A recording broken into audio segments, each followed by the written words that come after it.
All right, what's going on, everybody?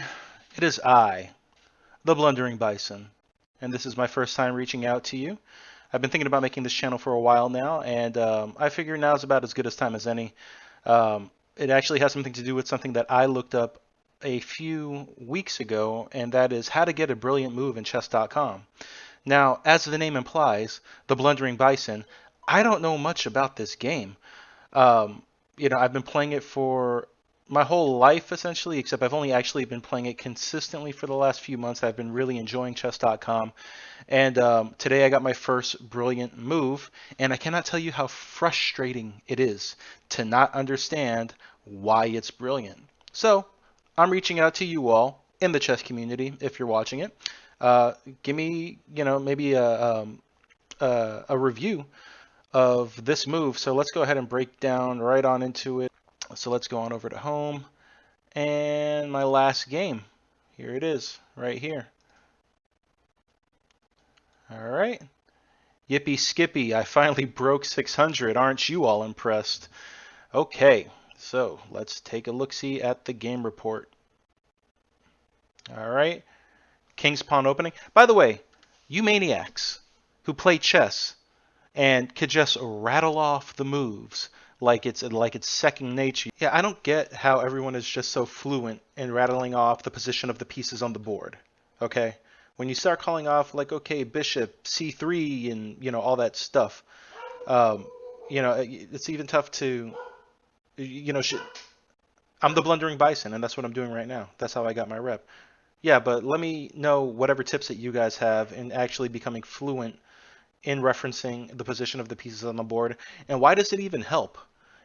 Like I mean, I see some of the broadcasts on chess.com of people rattling off, the position of the pieces on the board, and they go absolutely nuts. So I could see where it could add to the entertainment value. Um, but yeah, why is it important to learn that stuff? Anyways, here we go. Let's look at the so-called brilliant move. So I'm gonna go ahead and just hit play here.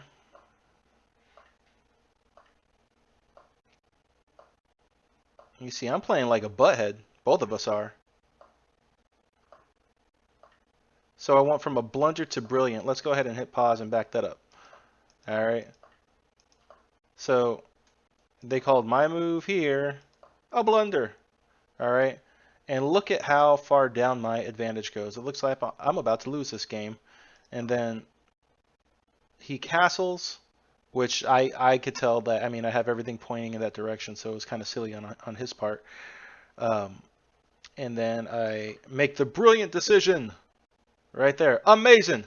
It's an amazing move. Don't know why it is, but it's brilliant. As I understand it, according to this other guy I was watching on YouTube, I forget his name, bald dude, pretty cool. He had his first brilliant move, and he was like, he'd been playing for, I think, years, he said. It's not the Bond cloud, but let me tell you, I have never in my life seen this symbol before. That's still pretty sick. That's the only move. Before he ever got it, and he actually knew how to analyze and move forward. He broke down the chess game, and I mean, perhaps this would be a good exercise for me to do. The brilliant move is because in his case, he was able to trap the queen in a block, but it was like 5 moves ahead of time, right? Like he was like it's as though he saw 5 moves into the future to be able to trap a queen, something like that. You know what it is? I think it's like this. We take, and then, you're like, okay, of course he's going to take. And then we take, maybe? No, not quite. Oh, you know what? It leads to a queen trap at some point. Like literally right here.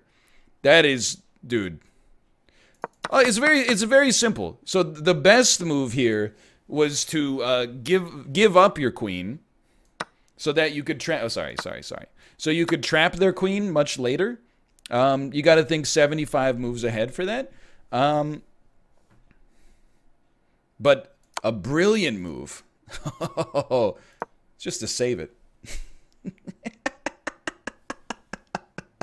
And he was able to, play through the game and see why it was a brilliant move, or at least why he thinks it was a brilliant move. And he did demonstrate how he could have potentially captured the queen in the game. Once again, that's not how the game panned out, but it's how it could have.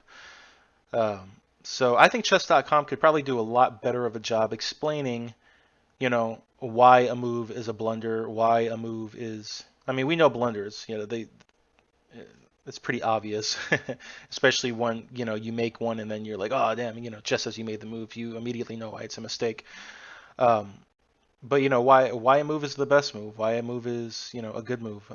I think it would be very helpful for a lot of us aspiring chess nerds and freaks out there. And I mean, we could play out the rest of the game, and it's gonna tell me all the places that I messed up here. So I mean, my next move with the queen was like, what are you doing? But we're moving along here. I'm making some best moves. I think I'm pretty good at making the best move a lot of the time. Just not very good at winning. So, anyways, guys, we're heading in for the mate now. Big mistake there. Up and for the victory. I really enjoyed that game, and I think P. Sedlacek, Sedlacek. I don't know. Thank you for being part of my first brilliant move, and as a complete buffoon. Once again, I can't tell you how frustrating it is to not know what makes it so great. So anybody that could help me out, I would sure greatly appreciate it. Hopefully you could look forward to some more content from the Blundering Bison. I really enjoy the game, and it may not always necessarily be chess related stuff that I'm putting out there, though you will definitely get a fair amount of chess. Hope to see more of you guys. Let me know what you think. Yeah. All right.